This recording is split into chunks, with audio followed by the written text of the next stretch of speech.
Welcome back to the Resolution Room, where we turn tension into transformation through clarity, connection, and consistency. I'm your host, Dr. Nashay Lowe, and this is a space where we explore what's really underneath the moments that challenge us and how they can lead to something more honest, more human, and more whole. So let's get into it. Today, we're going to sit with something that hits home for many of us: the sting of feedback. You know, the moment someone offers a suggestion, or maybe it's a correction, and before you can even process what they said, your body tenses, your mind starts spinning, and instead of hearing possibility, you hear failure. Why does feedback feel so personal, even when we know it's meant to help us grow? Today, we'll unpack, over the next 4 segments, what makes feedback so hard to receive, explore how our internal narratives can turn suggestions into shame, and learn a different way to sit with feedback without shutting down or lashing out. Segment 1. Why feedback hurts more than we expect. Let's begin with a simple but revealing question. Why does it hurt so much to be told we can do better, especially when we already know we're not perfect? Here's the thing. Feedback, especially when it's constructive, is often intended to help us grow. But our bodies and minds don't always receive it that way. A colleague might say, "I'd love to see this report organized a little differently." And what we hear instead is, "You did it wrong. You're behind. You're not enough." Why does this gap exist? One explanation comes from Carol Dweck's work on mindsets. In a fixed mindset, feedback feels like a reflection of who you are, your worth, your capability, and your potential. So even the smallest suggestion feels like a spotlight on your limitations. In a growth mindset, feedback is seen as a stepping stone, not a scar. But most of us move between the two without realizing it. And there's more to it. Our response to feedback isn't just cognitive, it's physical.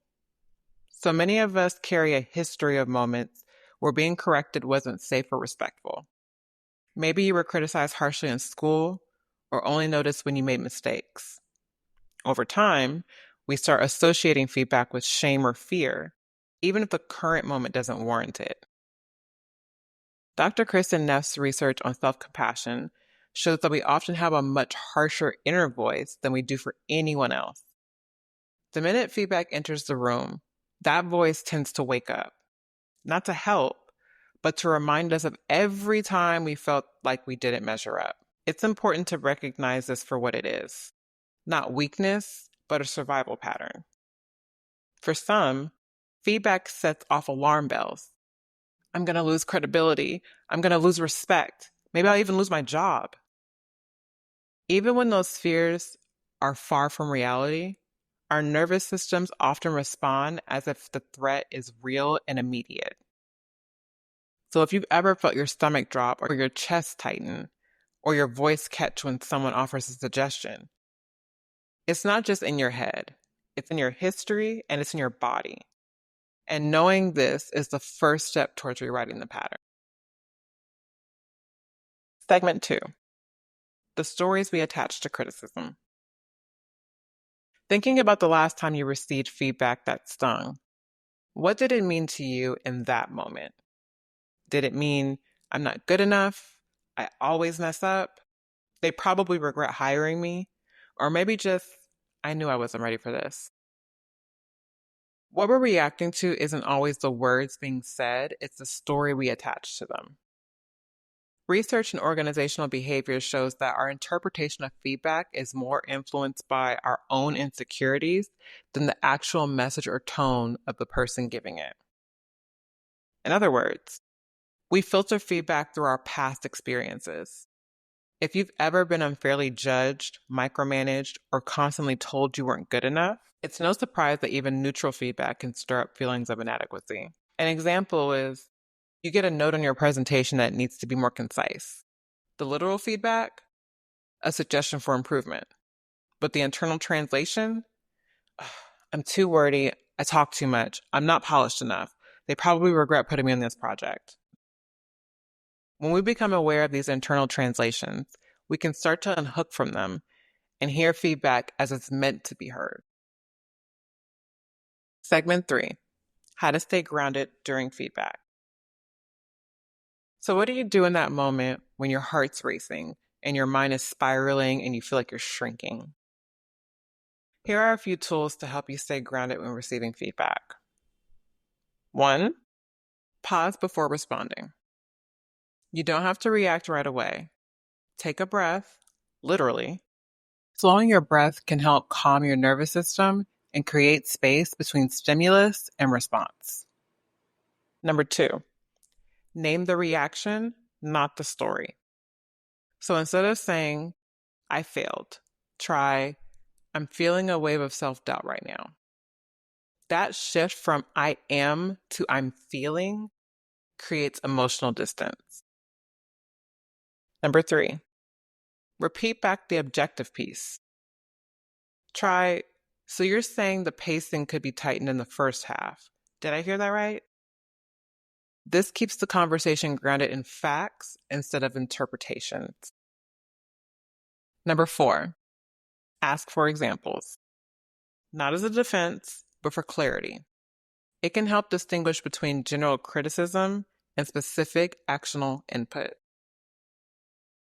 Feedback doesn't have to be comfortable to be useful, but it does need to be received with enough steadiness that you don't immediately go into self-protection. The goal isn't to agree with all feedback either. The goal is to remain open enough to evaluate it without collapsing under it.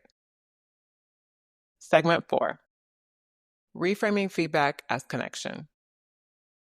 Now let's shift from survival to possibility. What if we could see feedback not as a verdict, but as a bridge? We often brace for feedback like it's a trap. And let's be honest, sometimes it has been, but not always. In many cases, feedback is a form of investment. Someone is taking the time to reflect back what they see because they believe you can shift, adapt, and grow. That doesn't mean they're always right, but it does mean they see potential in you. That's not nothing. We can also shift how we give feedback. Often we avoid it because we don't want to hurt feelings or we fear it can come off harsh. But when it's given with clarity and care, it's one of the most human ways that we can show up for each other. Feedback can say, I see you, and I care enough to be honest with you. I believe you can do this differently. That's not criticism, that's connection. And here's something else to consider. When we welcome feedback, not blindly, but with openness, we give ourselves permission to stay in relationship. We don't retreat or freeze or fume. We stay. We ask questions, we clarify, and we move forward with more understanding than we had before. So maybe the better question isn't, how do I handle feedback? But rather, what kind of relationship do I want to build through this? Here's a practice I offer clients and colleagues alike when they're working on reframing feedback. Number 1, name the reaction.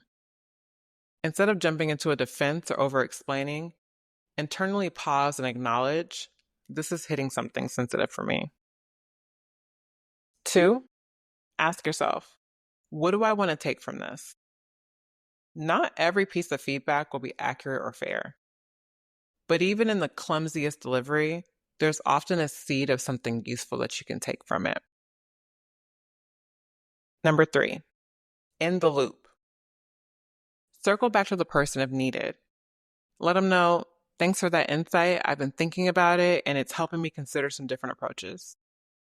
This reinforces maturity, reflection, and trust. Ultimately, feedback doesn't have to fracture our sense of self. It can, in the best conditions, deepen our capacity to learn and connect. And here's what's beautiful about that. We get to set the tone for those conditions. We get to decide how we respond, even when it's uncomfortable. So here's what I want to leave you with today. You are not your mistakes. You are not your feedback. You are not the voice in your head that says you should have done better. You are a person learning, practicing, and evolving. The discomfort of feedback is real, but so is your ability to grow through it. And maybe the next time it comes up, you'll remember this. Feedback isn't failure, it's information. And it's up to you what you do with it. As always, thank you for joining me in the resolution room. If this conversation moved you, challenged you, or gave you something to carry forward, consider supporting the show. You can explore our wearable wisdom collection in our Mind Shop, where each piece is designed to spark reflection and dialogue. You can also join our growing community for behind-the-scenes conversations, resources, and support of your own journey through tension and transformation. And if you just want to say thank you in a simple way, you can always buy me a coffee. Every gesture helps keep this space going. All the links are in the show notes. And until next time, keep building in the quiet, because that's what will carry you forward.